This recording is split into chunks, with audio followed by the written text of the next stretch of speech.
mists pressed tighter in the soul-thin realm, thickening like clotting blood. Time did not pass here, not as mortals knew it, but Stephen Lestat felt every moment bleed from him like ink from torn parchment. His breath came slow, his power dimmed, the realm fed on him. The very ground beneath his feet drank from his soul.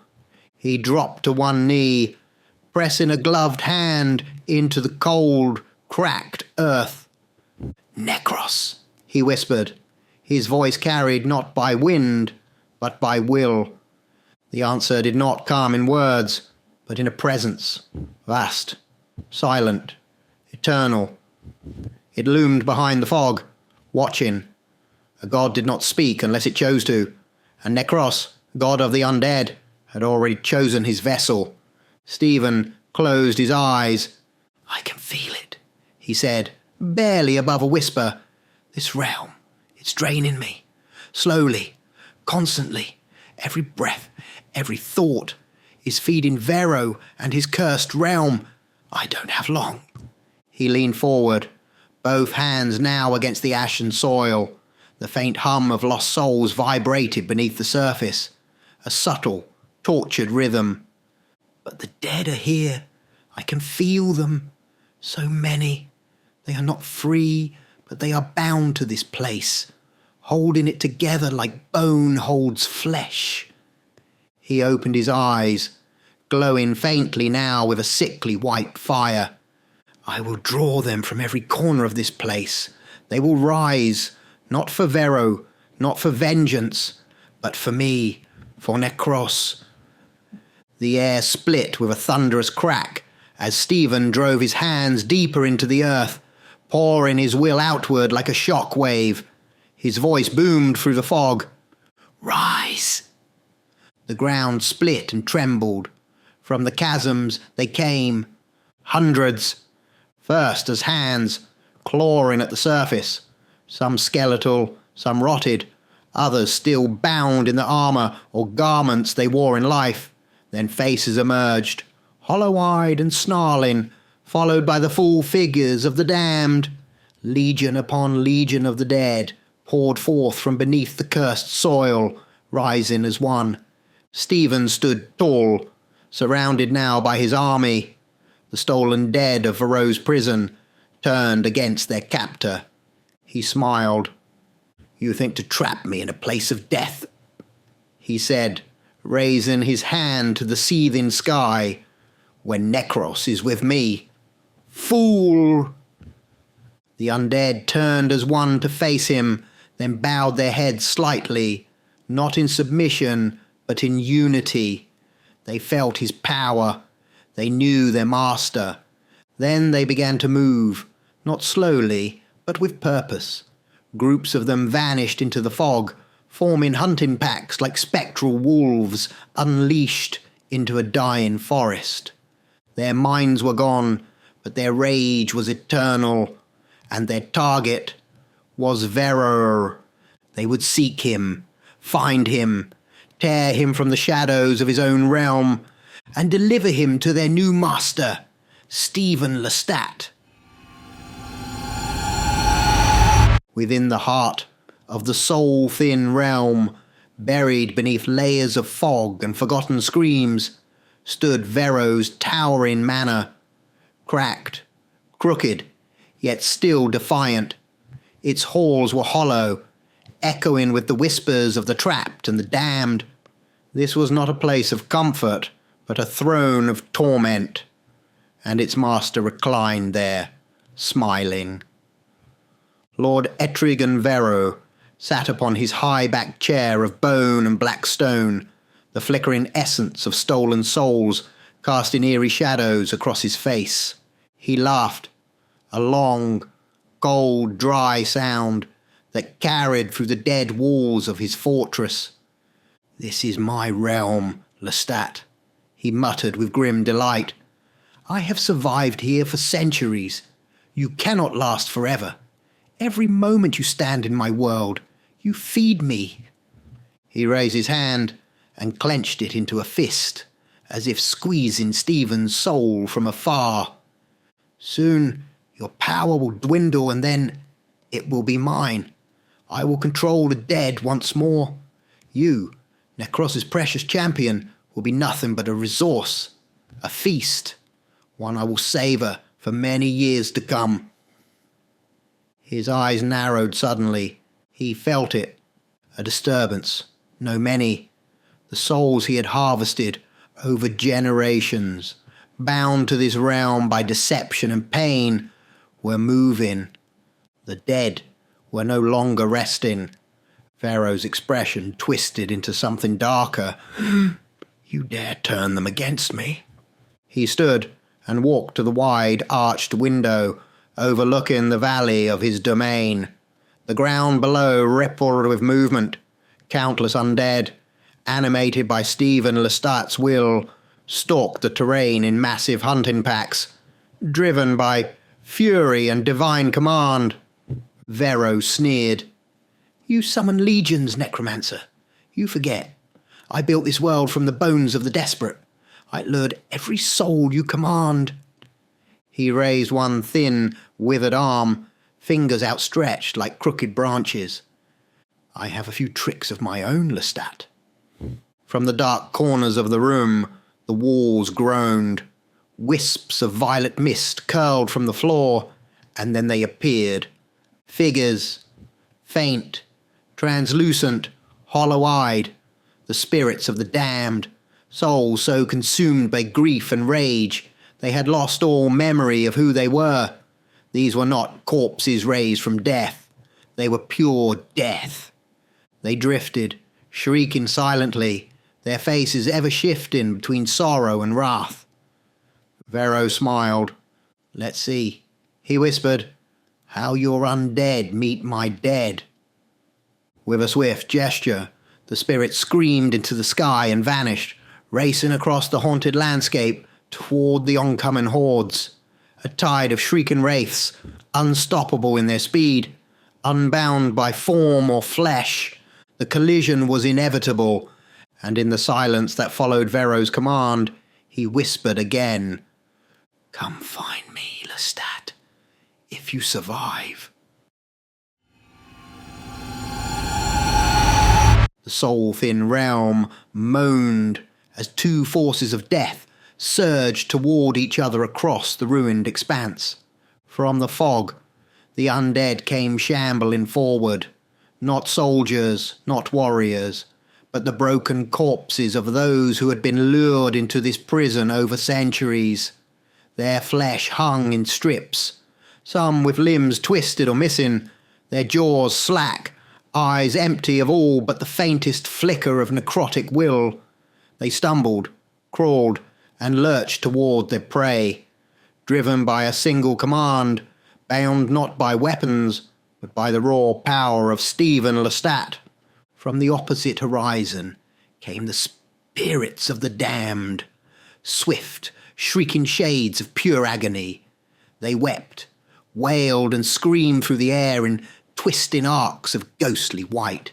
Their forms flickered with rage and torment, their faces shifting between anguish and fury. They moved like a storm made of sorrow. And then, impact. The first wave of spirits tore through the stumbling dead like fire through dry grass. Rotting torsos exploded as ghostly forms sliced through them. Heads snapped from necks. Limbs withered and collapsed. There was no defense.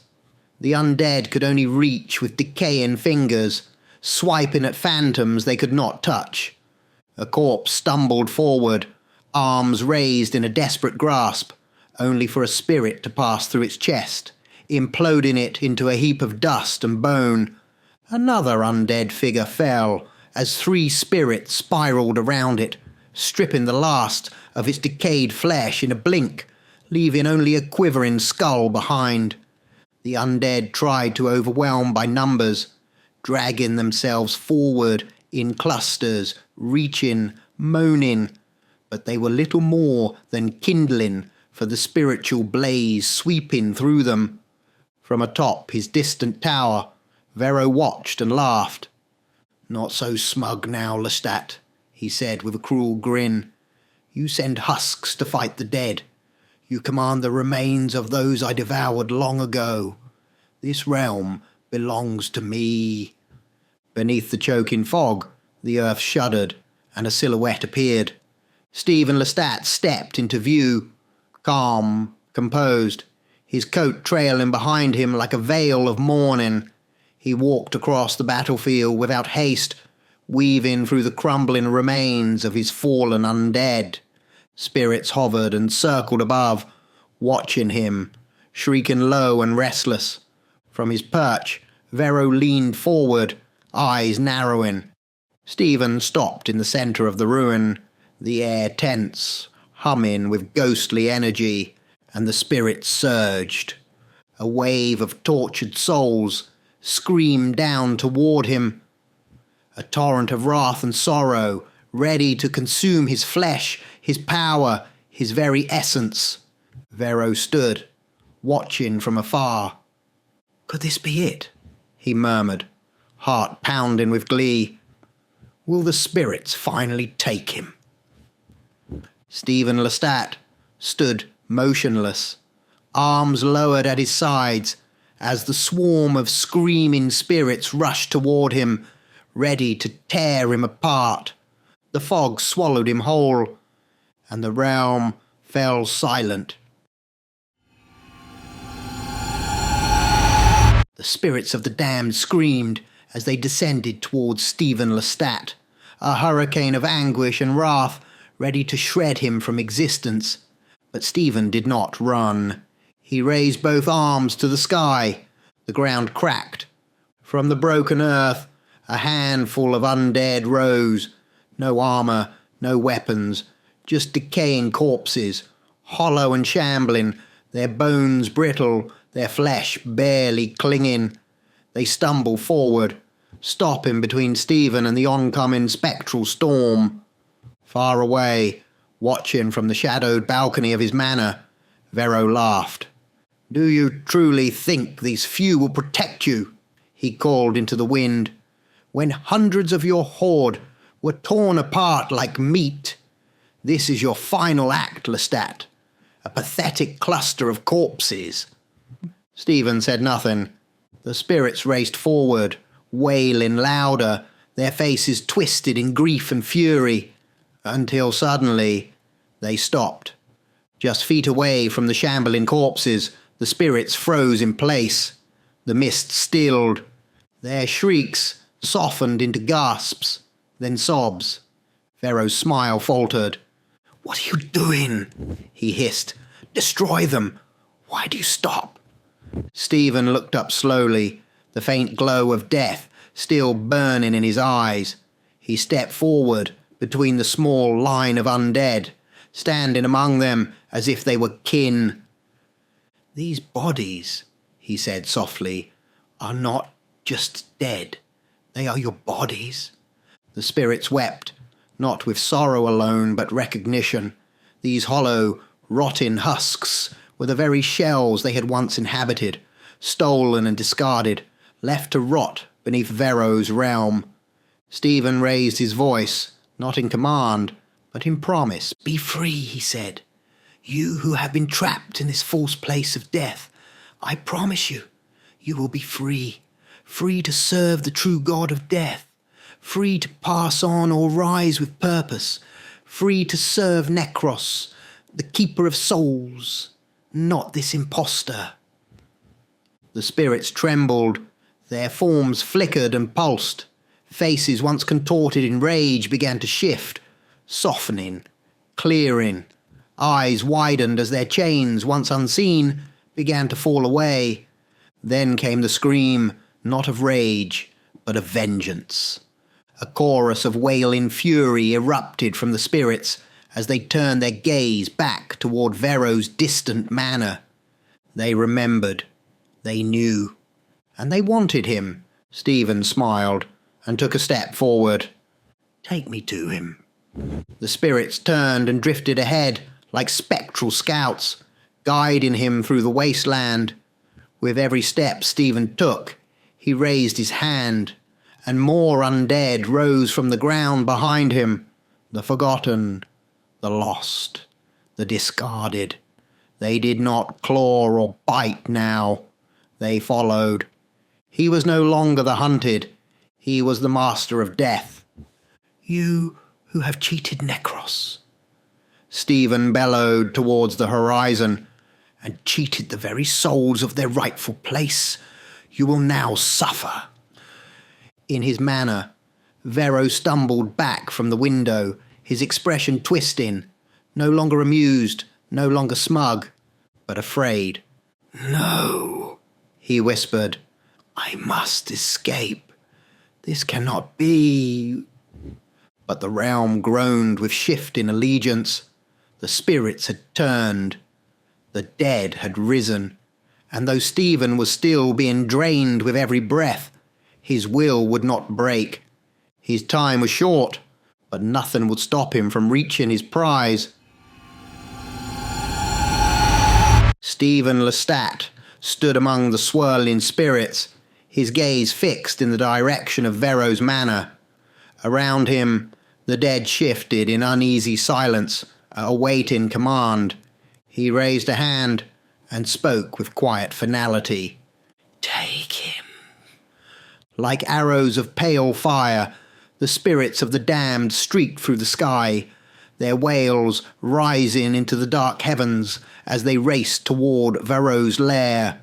Inside the manor, Verrowe's skeletal fingers trembled as he slashed the air with desperate gestures. A small rift began to form, a swirling slit in reality, barely stable, just wide enough to escape through. He stepped toward it and stopped. A spirit hovered before the portal, eyes glowing with mournful fury. The escape was blocked. Verrowe spun around, heart pounding in panic. Another spirit appeared behind him, then another and another. They circled him like wolves around a wounded stag. "No!" he screamed. "This cannot be!" The ancient wood of the manor groaned, then exploded inward. The front door shattered into splinters as the undead surged through the threshold, their rotten limbs dragging, their lifeless eyes fixed on one purpose. But they did not attack. They parted like a tide, forming a solemn, shambling path. At the end of it stood Stephen Lestat. He stepped forward slowly, the silence thick around him. "Well, well," he said, voice like a blade through mist. "Trying to run away?" Verrowe backed into a crumbling column, breathing hard, wild-eyed. "Please," he rasped, "have mercy. We are the same, you and I. We seek power through death. We can work together, unite, with your strength and my knowledge. We can control death and live forever." Stephen tilted his head, amused. "Only death is forever," he replied, "and it's not yours to control, or mine." He stepped closer. The spirits watched, hovering, waiting. "We are simply a part of death," Lestat continued, his voice deepening with conviction. "For what is more powerful than death itself, the end of all things? Nothing escapes it, nothing defeats it. It simply is. And when it desires me, I will follow it willingly." He stopped inches from Verrowe. "What need have I for life, when death is my master?" Verrowe dropped to his knees. "Please, please, I beg you." Lestat's expression turned to stone. "How pathetic," he said coldly. "You, who are without mercy, now plead for it. What mercy did you show these souls? How many lives did you consume to extend your cursed existence?" The spirits closed in tighter, silent, judging.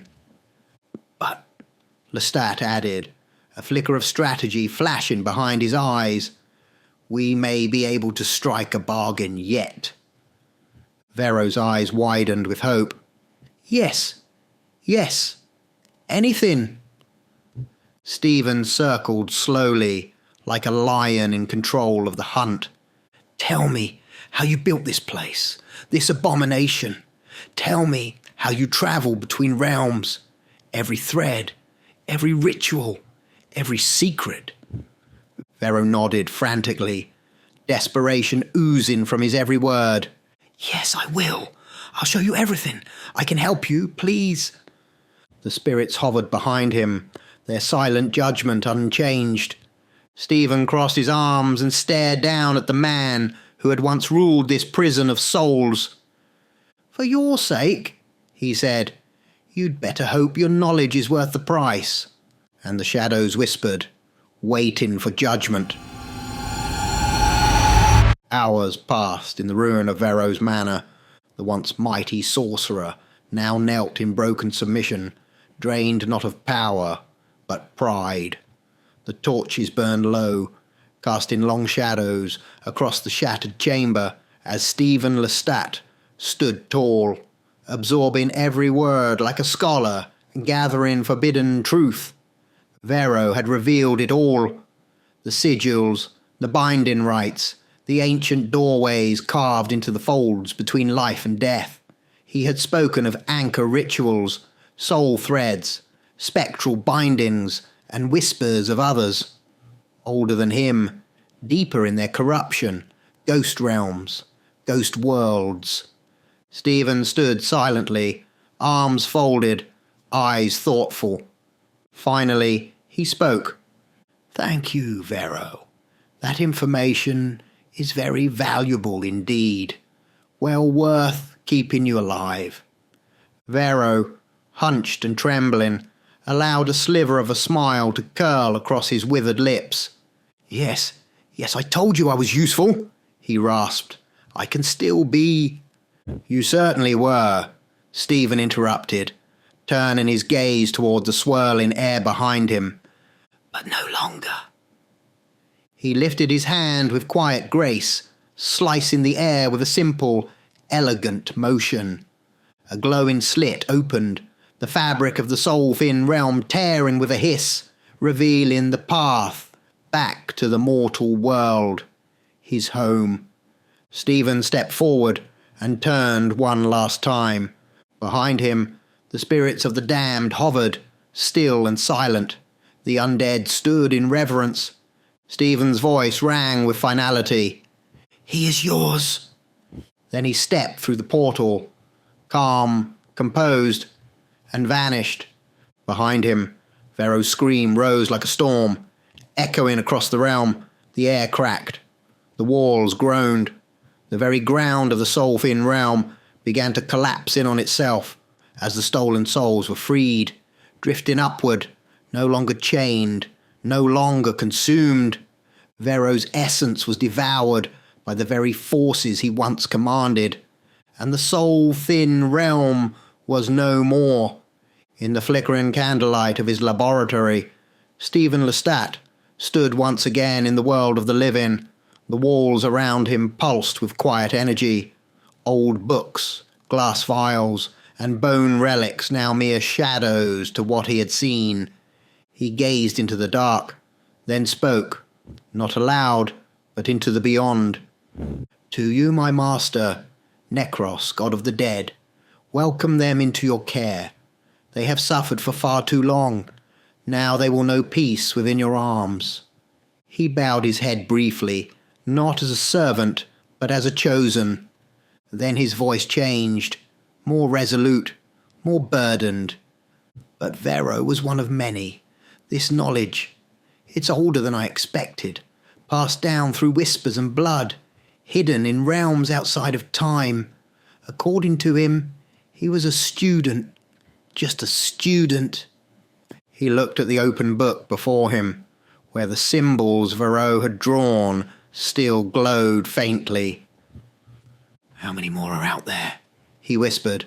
"How many ghost realms, ghost rooms, ghost worlds exist, hidden just beneath the veil?" Stephen placed his hand over his chest, where the pull of the realm had once drained him. "This task, it may be beyond even me." He looked up, eyes steady, unblinking. But should I fail, Necros, know that I fail giving everything, every breath, every drop of will to serve you and to free those who suffer, the ones stolen, trapped, devoured, the ones meant for your arms, not for parasites of death. He turned back to the darkness, determination burning behind his eyes. With your guidance, I will seek them out. I will hunt every last one of Verrowe's masters. He blew out the candle. The room dimmed. And I will crush their ghost realms. A beat of silence. Until the dead can rest.